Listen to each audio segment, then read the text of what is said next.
Hello and welcome to another episode of my podcast, the world's greatest podcast, mine.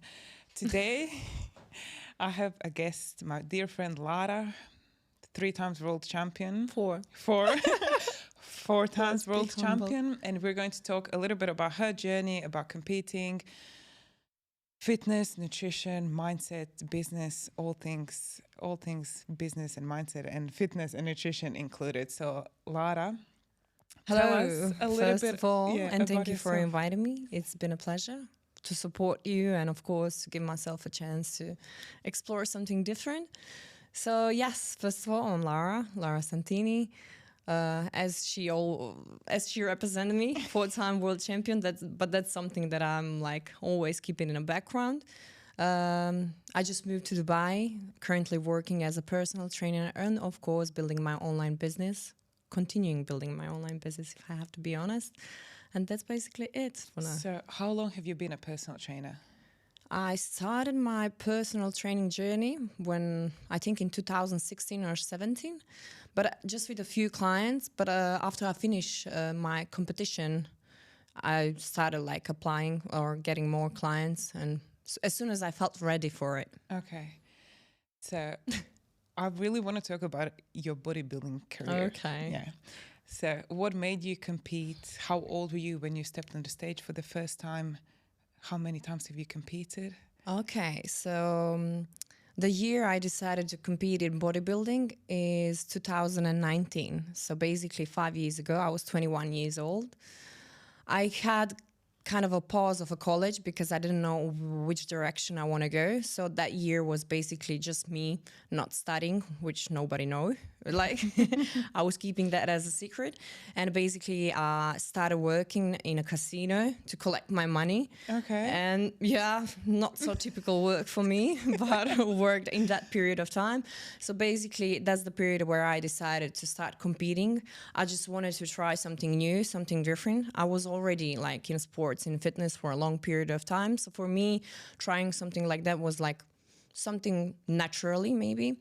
And my like primary why I decided to do it, it was just because of new experience and marketing wise. So for example, I always had a plan to work with people, to coach people, and for them to see me like competing, having that experience on my skin was something that I was aiming for. So basically the 2021 was my first year of competing. I didn't know what I was doing. I just took the first coach that I saw on Instagram because he was like posting photos of competition, and basically he prepped me for my first competition, which was national competition in Croatia, and I won the first place not knowing what I was doing. Okay. And soon after that, I actually changed my coach because I was pushed in different direction. For example, I was competing. All my successful years of competing were in wellness fitness category. But at the beginning, I started as a body fitness athlete. Okay. I was kind of pushed from a coach to be in that category. But soon after my second competition, which was the European Championship, I was pushed to be in wellness fitness category by the other people. And I won the European champion title, just like doing the wellness. But for me, that was like, I didn't even realize what happened because I wasn't prepping. I didn't have a bikini for wellness. I didn't have my posing for wellness. So I was just like step on a stage, try to do something and just won.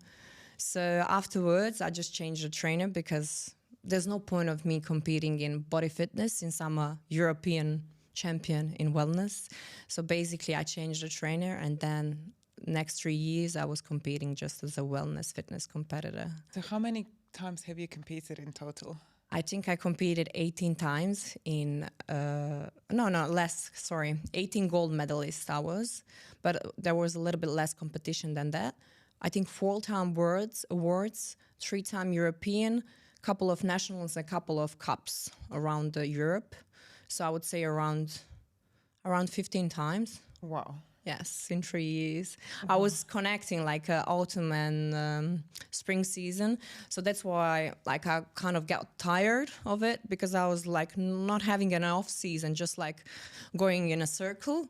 Because for me, there was not like, I need to do the mass, I need to do the bulking, then I need to cut. I was always basically standing around 71, 72 kilos off season and just shredding for the competition to be around 67, 68. So basically I was just like, 3 years in a row, I was just keeping almost the same shape and condition for the 3 years. Have you ever went through a reverse diet? Like, have you ever, the post-show recovery diet where you increase your calories without gaining too much body? No. For the first competition, that was a disaster, I must say, because I didn't know what I was doing. And I think we all have that phase of binge eating after the first competition. So it was like I was so starving. And in 2 weeks after my competition, I think I gained like 12 to 13 kilos just in 2 weeks. And I was like, when you step down, like when I sat down, I was just like fall asleep out of the sugar and everything. My ankles were huge. So basically I was bloated all the time. And that first competition was my like experience not to do it ever again, because it was the worst feeling, definitely. But I must say, like during my competition years, I never had like a proper reverse diet. Okay. I was just getting back to eating normally, like intuitively, but not trying to like, I was just taking care of how I eat after the competition, but not doing a proper reverse diet. So basically, yes, the first time was my worst experience, and every other competition was like, okay, I'm slowly going to implement some food. But as I said, I didn't have a support from a coach doing a reverse diet. How long did you track your macros for? Because you tracked your macros for a while and then you switched to intuitive eating. I get a lot of people asking me how to switch from tracking macros to eating intuitively. I think this is something that a lot of people struggle with. So what would you say? It's a journey. Yeah. So basically, I was tracking my macros before I started competing in bodybuilding. I was doing it while I was a CrossFitter too. But in that period, mostly I cut out all my carbs, just counting from fat and protein, which is a disaster. Don't do this. Yes, don't do this. Don't repeat our mistakes. Yeah, don't do. So basically, I was counting macros for like, I would say 4 to 5 years in a row, but mostly like 80% I was tracking. And after I finished my last competition, which was in like December 2021, I just like, I was completely burned out. So that like the thought of me going to a gym was like the worst feeling ever. It's like I could go hiking, I could go running, I could go swimming, anything, but just not going to the gym, because the last prep was like 5 to 6 times a week, 2 times daily. And for me, it was just like a burnout. And in that period, I was also having some PD sessions with my clients. So getting all that together, for me, gym was like the space where I don't want to go after the competition. And I needed like 6 months to get back on track to start training again. And regarding macros and counting, that's the time like I decided, okay, now it's time for me to stop counting and just try to 1 year be without any weighting the food or counting the macros, just like eating what I usually eat without counting it. And I was like tracking the progress, what is happening with my body. Am I gaining weight? And I'm like, and nothing changed, because I was eating basically the same, choosing the same food. And after 1 year, I didn't see any changes on my body, just a little bit loose tonus or something like that, which is normal because I wasn't training that active. But after that competition, I was having a struggle basically mostly with coming back to training, because it was my first pause after like I've been competing and being actively in sport before that, like 20 years in a row without stop.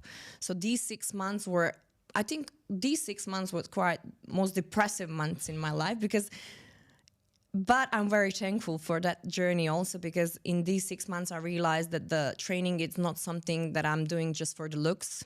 And I was doing it for the looks while I was competing.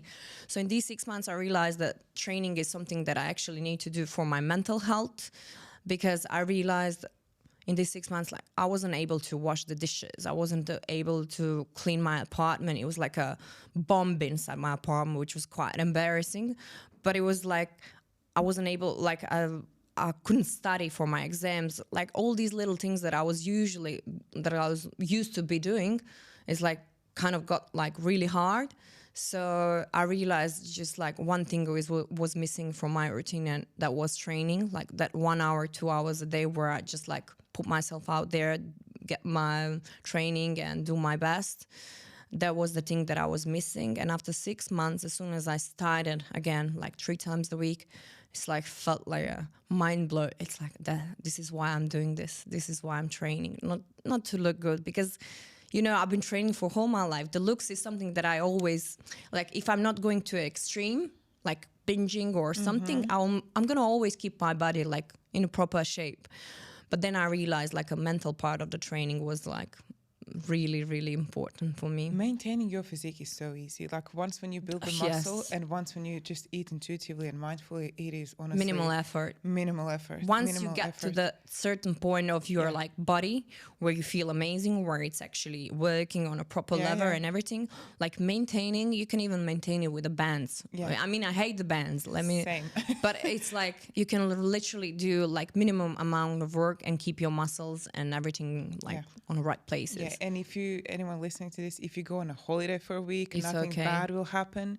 If you take even a month off from the gym, you will survive. Nothing bad will happen. Probably you'll feel even better. Yeah.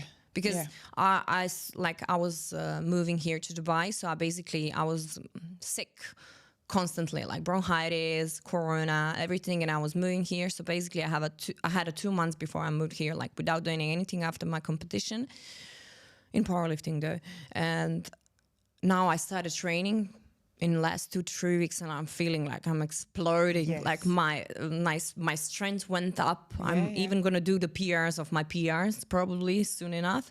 So basically, I just rested my body, gave him a good rest, and it's like just exploded. So yes, the rest is very important part of everything. And sometimes if you take rest, for example, 1-2 weeks or even a month, as she said, you're gonna probably feel even better. Even better. Yeah, I think people stress so much about just like skipping one training session or not getting in 4 training sessions per week. And I always say, if you're under a lot of stress, just skip it. Yeah, skip it. Take a break. Training itself is also kind of a stress to our body.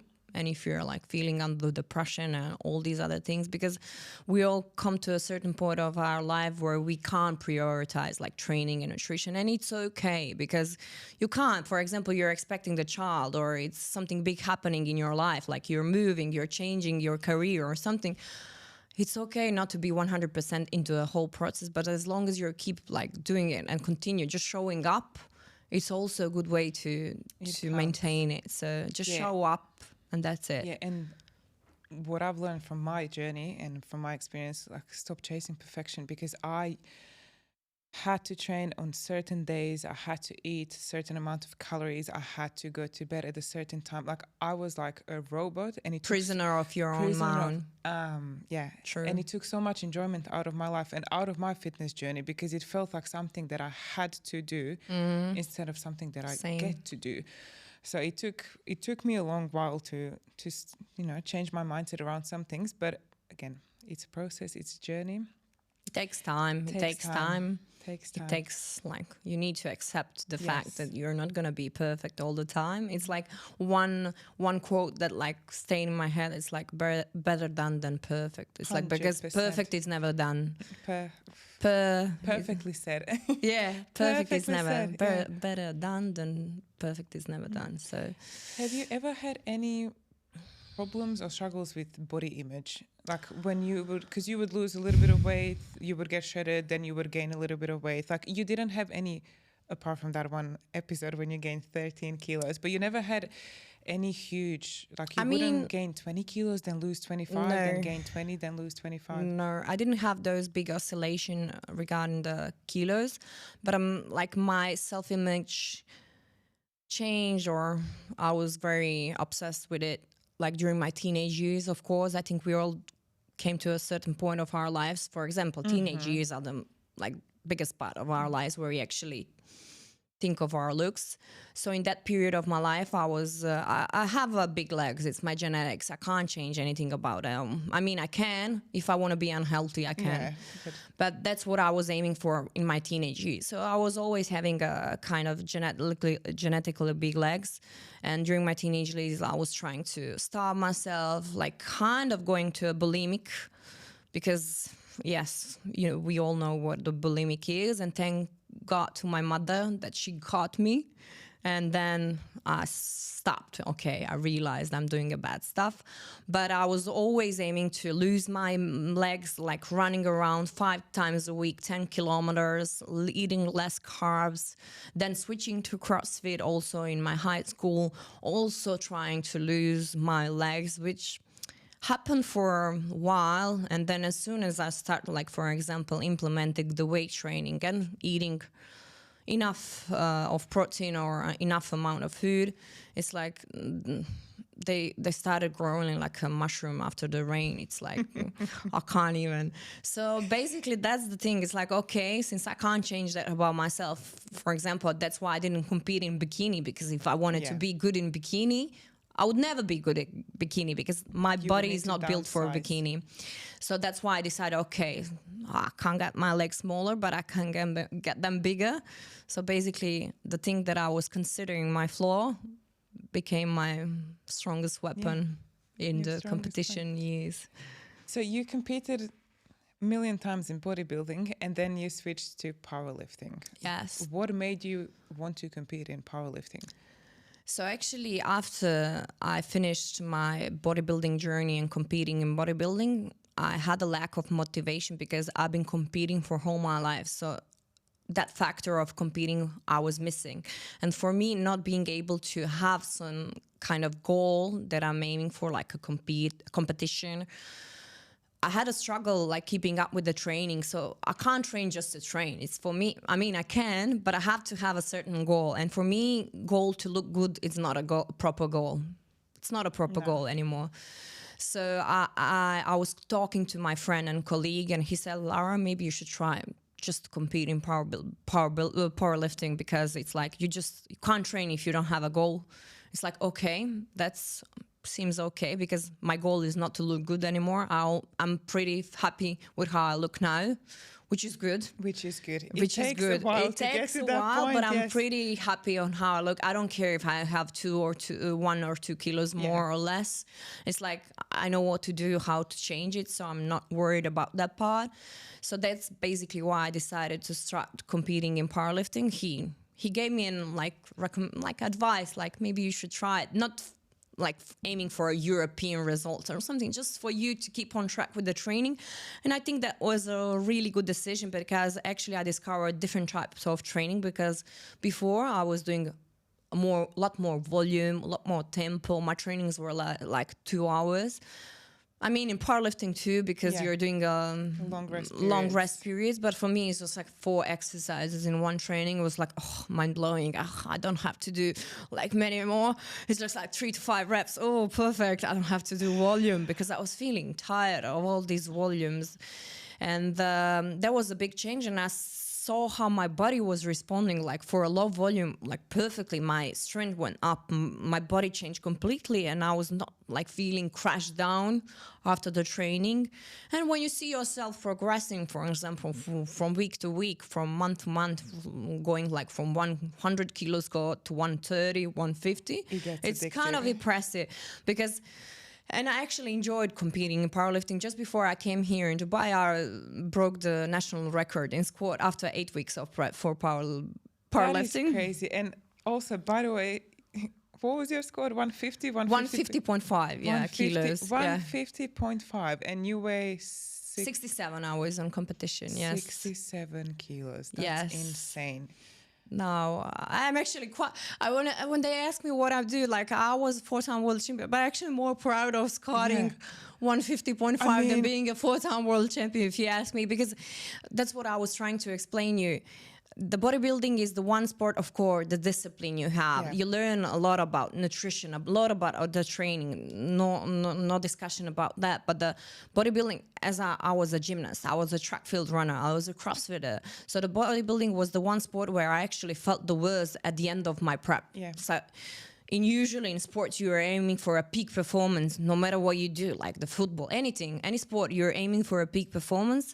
And in bodybuilding, the peak performance is where you feel the worst. The worst. The And worst. you look, let's The say, best. the best, but you feel feel the the worst. Yeah. And in powerlifting, it's different. So Yeah. you're aiming for the peak performance just on that day where you have to be the strongest, the most powerful, most like mentally prepared.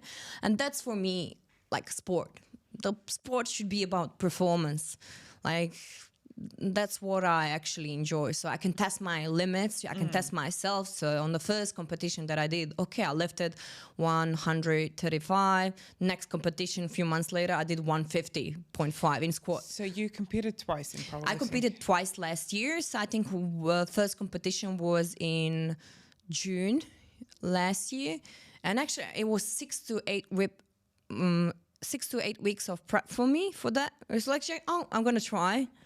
And afterwards, I went for a summer vacation. Of course, I didn't train that much, and because I had the home gym, which was not equipped for those kind of trainings. So Lara took a break from training, and she didn't die. She's still here with us, and she squatted 150.5 kilos after on a second competition. Yeah, after taking a break from training. Just for the people who always stress about taking breaks. No worries. I actually enjoy taking my breaks now, but I also enjoy training.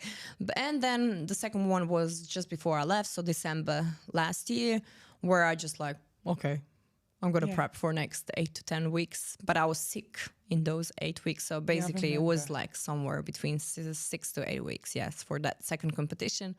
And then I broke my PR in bench, in deadlift, and in squat, of course, the national record. Yeah, insane. It was amazing, the feeling. Like, it's a very good feeling. I think, because I've trained and I had a specific goal to look a certain way, and then I had a specific goal to lift a certain amount of weight. To me personally, having physique goals is motivating, and you see your body changing, and you want to keep going, and I don't know, you lose body fat, you gain muscle, you change your body composition. That's amazing. But to me personally, having specific performance goals works so much better. And I think when you switch your mindset to how you look, to what your body is capable of, everything just changes completely. And you feel a million times better in your own skin. And I think you have a better relationship with yourself and a more positive mindset towards training and nutrition and your recovery and your rest days and everything else.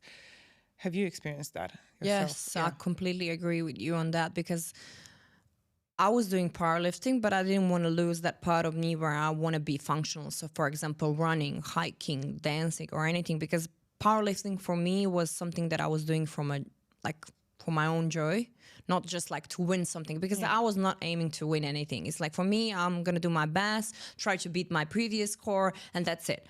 So while I was prepping myself for powerlifting, I also ran like 2 times a week, 5K. I also went to dance classes. I didn't want to lose that part of me where I'm feeling good, because I think we should move in all directions. Our body are made for running, for walking, for hiking, for doing all these activities. Of course, when you're getting closer to a competition, for example, last few weeks you're gonna cut those activities because you actually want to recover in between the trainings that give your body time to rest. But that's the one thing. It's like they use that term now, like a hybrid athlete. Yes, like you're doing the running, the cardiovascular load, and also implementing the strength training. So I think that's the basically key to longevity, I would say, like combining those two things, which are 100%, because fitness looks different for everyone. Some people love only lifting weights, some people love lifting weights and doing yoga, some people love lifting weights and running, some people love doing a mix of everything, which is also something that a lot of people on my Instagram I see struggle with. Fitness is not just lifting weights. You can lift weights and do many other things and still be healthy. It's not... I was like a prisoner of that thought, like while I was competing in bodybuilding, no way I'm going to walk. It's like I'm going to do the catabolism. Like no way I'm going to do the running or anything else. It creates a lot of stress. So I was basically doing everything not to lose that muscle that I had. And then when I stopped competing bodybuilding, my goal was like to get smaller. Yeah. And it was so hard. So hard. Losing muscle is hard. I think that people underestimate how hard it is to lose muscle. So hard. Like I literally implemented a lot of cardio training, like low my food intake, and also like I kept going with the training and everything, but it was so hard. Like I got smaller a bit, of course, because of the cardio and everything, but it's like I never thought in my life that it's gonna be that hard, because I was like doing the bodybuilding, oh no, I'm not gonna do it. Basically you could do everything while you're doing it. So that's why I don't want to be like close-minded to any other activity. I really want to enjoy moving in all directions, using my body properly, not just for lifting weights. Of course, lifting weights is amazing, gives your body the shape and you're feeling healthy, especially for us females, the bone mineral content and everything. But it's like, do the other activities, like explore what you can do, and that's the best thing you can do, actually. What your body and your mind is capable Yes. of. And speaking of the mind, what has bodybuilding taught you? Because to be able to step on stage and to win and to compete multiple times, you need to have the 1% mindset. How has bodybuilding changed your mindset? I can't even, like, for me, stepping on every stage was a disaster. Like I couldn't sleep few days before. I was having a lot of stress just putting myself out there on a stage. And that's the one thing actually that I not enjoyed in that exact moment. I didn't enjoy, but I actually realized that I put myself out there, get out of my comfort zone. Like I was in a bikini in front of 9 judges and who knows how many people, trying to show like what I was doing for the last year. But every time, no matter how times I won the competitions or how like times I went on stage, it was always the same feeling, like a heartbeat 1,000 times and like shaking. Literally my coach could see my legs shaking on a stage because I was like always, and they've been always asking me like, what's wrong with you? You know you're gonna win. What's wrong with you? Why are you afraid? It's like, for me, it's always the same. I think it depends on how you are as a person. So being able like to represent myself with that fear, like and like fear inside of me, and like actually when they see me, like when the judges see me, like you can't see me being afraid, but I was so scared, and so like under the like how to say pressure, big pressure under me. So that one thing, like putting myself out there, actually getting out of my comfort zone and fake it till you make it. It's like kind of a mindset. But kind of, It is. You kind of have to do it for some things in life. Or not maybe fake it till you make it, but live with the mindset of, okay, I have not won the competition yet, but I am going to. So you live with that champion mindset until you reach your goal. True. Yeah. And regarding, of course, the discipline, it's like, the bodybuilding is the one sport where you actually see if you give 100%, you're going to give 100% back. If you give 50, you're going to get 50. If you give 20, you're going to get 20. So basically, the sport that like the bodybuilding is teaching you to aim for the 100% if you want to get these. And I've also learned that in business, if the more you give, the more you get back. If you put in 10%, you'll get 10%. So if you want to... True. If you always want to grow, you have to be putting in the work all the time. True. It's same with everything in life. Everything. So what is your goal now? What are you working towards to now? Like in terms of your body composition or your training, or do you want to do another powerlifting competition? So for now, I'm just training to train. Okay. It's like I'm following some kind of a power building program where I still want to progress my main lifts, but kind of the other ones are focusing on the hypertrophy wise. So it's kind of a mixture of anything. Mostly I've been trying to, since I moved here just 3 weeks ago, mostly I've been trying to figure out the business wise, because I've been working as a PT and also building my online coaching here. But I think my focus is mostly on a business now. That's what I want to build, and that's where I want to grow. But of course, if there is going to be any powerlifting competition, I'm sure I might try. And be like, I'll do a 3-week prep and I'm gonna try 3 to break 4 a weeks. world record. Yeah, Not sure about the world record, but it's good to break my own record. That's what I'm aiming for. But regarding bodybuilding and compositions and all these things, I don't really care. I just want to eat healthy. I just want to feel good about myself. I don't care if I have 12% of body fat or 18. It's just like to be functional and do what I do and not having any injuries or being sick, because I was sick for like 3 months in a row, having a bad cough, corona, bronchitis. So for me, just being able to train and feel good about myself is the main thing. Yeah, most important thing now. That is exciting. I guess. Exciting. You know, it is. It is. I think from what I've seen with my clients, working with them for 2, 3, some people even even more, even longer. Sometimes people get stuck in this mindset of like fitness is their identity, and like going to the gym becomes their identity, and there's nothing more to life but going to the gym. And I mean, going to the gym, lifting weights, and living a healthy lifestyle is essential and it's amazing. But your life should not revolve around going to the gym, because you can still be healthy and go out for a run. You can still be healthy. You can still take time off the gym, from the gym, and not lose any muscle. Yes, fitness should be part of our lives, but not our lives. Exactly. Something like that. Yeah, exactly. We should not stress so much over every single thing. Skip the training session. If you don't eat 130 grams of protein today and every day, like, it is okay. Give yourself a little bit of flexibility and some balance. But it's easy for us to talk about this because we went through that journey. Because I think this obsessive kind of behavior, it's very with the newbies, like. And mostly with the clients, from my experience, the clients that are aiming for a like big major body transformation, and they're very, very into it. And then afterwards, we've been having conversations about like when they go for a vacation, they're feeling very upset about. It's like, not that you're competing. It's not you're getting on the stage. It's not important. Just enjoy with your husband, with your boyfriend, with your family, wherever you go. Just enjoy, because after 2 weeks, nothing gonna happen. So I think it's mostly happening for the people just as us. When we started the journey, it's like you want to get those results and you put yourself out there, and you don't want to let like any mistake to put you away from that journey. So basically, it's easy for us to talk about it, but as long as we can share our experience regarding our journey and also working with the clients, it's good. We can help. We can. Amen. Yes. Yeah. I think that's our like job. Yeah.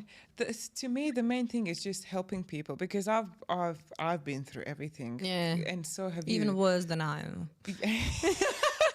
As we spoke. Yeah. I've lost my period for a little while. Yeah. I've had quite I would say, a very long recovery after I competed, and it took me a while to get back. I was surprised by that fact, because I haven't had any problems. And you've competed like 3 years in a row, 15 times more than. But I think it's mostly about the genetics too. It's like some people like can pretty normal life. For some females can live a pretty normal life on 12% of body fat. For some of them, it's like no period at all. No. So I think it's mostly about the genetics and the approach to that. I don't know 100%. How you did your preps and how was your approach to it? I was dieting for 20 weeks. The first, I think, 14 weeks I was on 1,800 calories.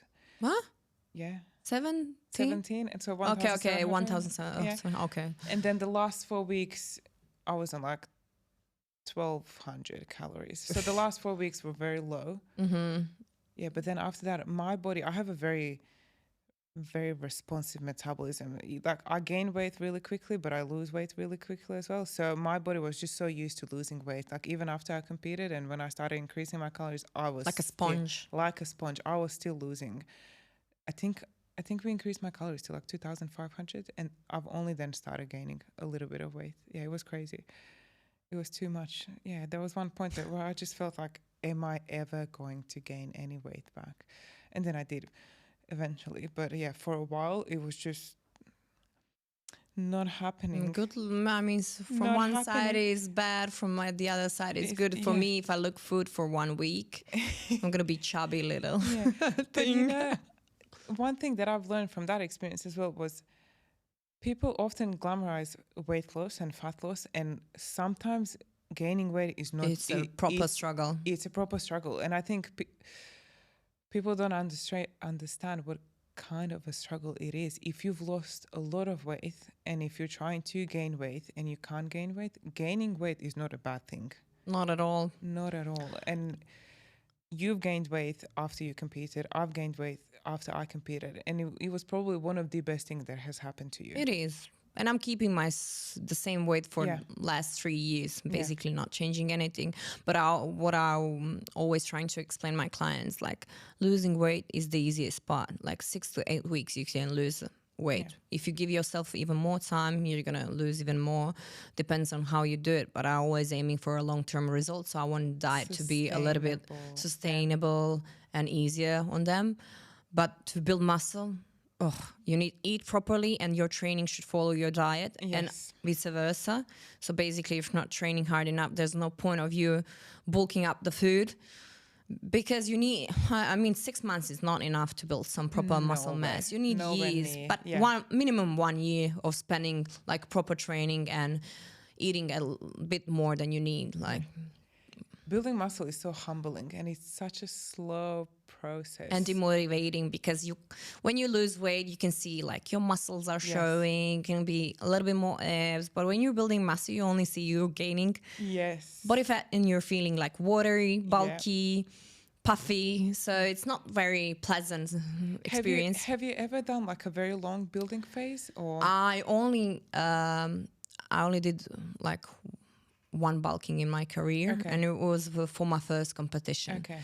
It lasted like for 3 months, I think, and afterwards I never did bulking again. So basically only for the first competition. I don't think I needed it actually, but basically I only did like dieting for my competitions. During the year, I never had a specific diet that I was following. I was mostly staying on a maintenance level and training. And then I started prepping for my competition just 3 to 4 months before, and that's it. Basically, I was maintaining myself.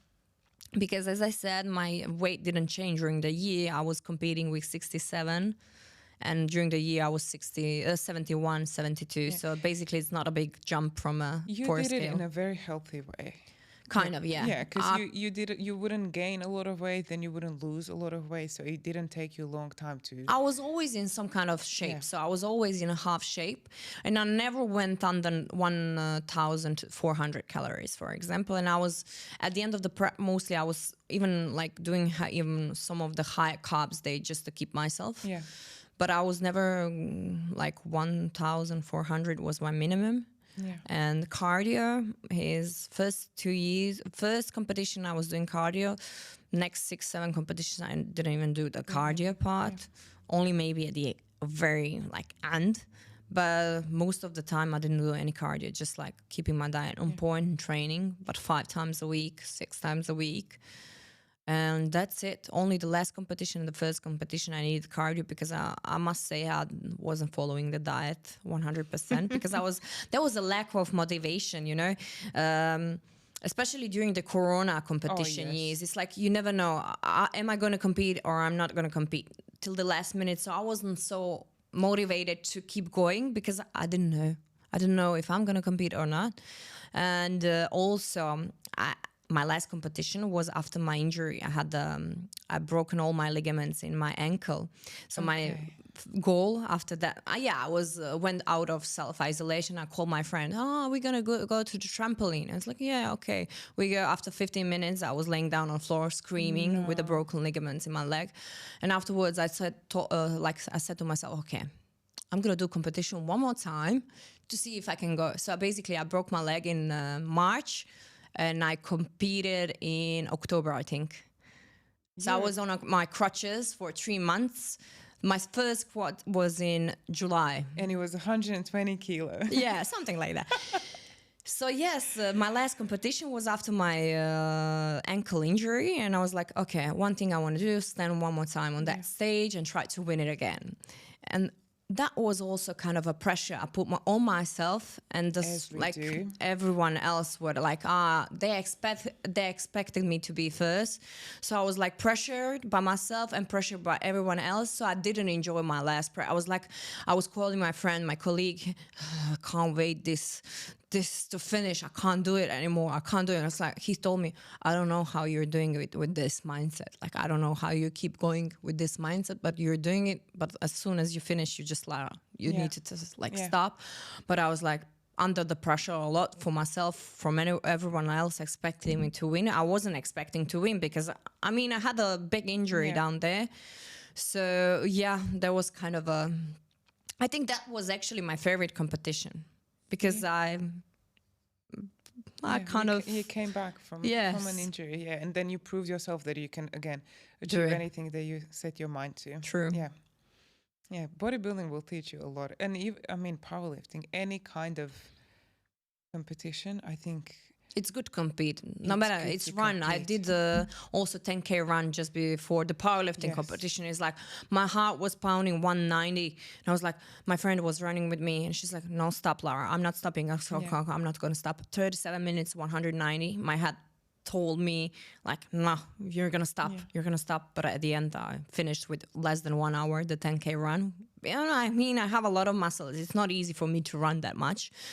So your head is telling you to stop, but if you keep pushing, your body's gonna. Mindset is everything, and this is something that I've learned in life.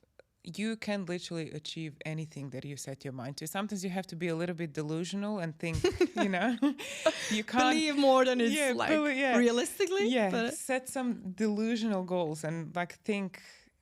Whatever you think that you can achieve, think 10 times bigger. If you ask for $1, probably life gonna give you just $1. Just $1. Exactly. Yeah. So you have to have big goals because otherwise you're not going you're not pushing yourself. Yeah. That's why people ask me like, what did you move to Dubai? Because I was living kind of a good life, and I was like, it's just for the experience, because I was in a zone like completely straight. If I didn't do that much, I was living okay. If I did a little bit more, I had it very easy, and I was like feeling like a flat line. And for me to be 26, using only 20% of my potential regarding my business or anything else, I felt like I'm not progressing, I'm not growing, and I should be growing in this year. So the basically why I came to Dubai is mostly because of the experience and being able to put myself out there, being just a little fish in a sea. Because in Croatia, I had a name. People were coming to me, they knew about me, about my coaching and everything. Here, nobody knows about me. It's like I'm one in a who knows how many thousand of people. And the goal is just to put myself out there, be transparent, be professional, do what I do the best, and try to, from a fish, become a shark, and then... The world is your oyster. Yeah, Croatia is very different. Anyway, you haven't been in Croatia for a while, so and just like growing up with Croatian mentality and surroundings is just very different to. I've traveled quite a lot. I've lived in quite a lot of different places, so I have quite a lot of experience, and I've met a lot of people from a lot of different countries. And growing up and your childhood will play a huge part. In who you become later on in life and what do you do and you escape. The things that you achieve. It is. My God, That's good. It's an interesting journey, but you have to put yourself like you did. Out of your comfort zone. Because if you want to grow, you have to put yourself in uncomfortable situations where you maybe don't know a lot of people, where you maybe are not. It's not, life is not about money, but if you maybe are not earning as much as you used to or anything like that, put yourself in uncomfortable situations, put yourself into places that you've never been to before, and just watch yourself. And you'll figure it out. Yeah, you'll figure it out. Because unless you put yourself out there, you'll never figure it out. Because you don't need to do anything. It's like, unless you change something, nothing's going to change. So if nothing changes, nothing changes. Yes. Yeah, and in fitness and in your journey and it's in everything in life. Everything in life. If you want to change something, you just have to make a change in what you're doing currently. So what would you Like, what advice would you give to someone who wants to compete in bodybuilding and then in powerlifting? So I see that from my own perspective. If somebody, like, I wanted to compete and I know how much I wanted it, and I know I wouldn't stop if I didn't compete. Like, I really wanted to try that for myself. And from one side, it was very good decision. From the other one, I could go without it also. But I had a lot of clients with the ambitions of competing, and I always tell them, like, I'm not a coach for you. I'm not able to coach you for a competition because I don't want to jeopardize anyone's health. I don't want to have that pressure on myself. But if you want to do it, it's like, just take a good coach. I can advise you on a coach and just try that. Just try that for yourself if you really want to try it. But be cautious of who you're choosing as a trainer. The trainer should be your support. I can be your support. I can answer some of your questions. I can share my experience with you to pass through that experience like I did, for example, without any health issues or problems. Because, I mean, you have to try it on your skin if you really want to. Like, if I tell you no, maybe you have to try it.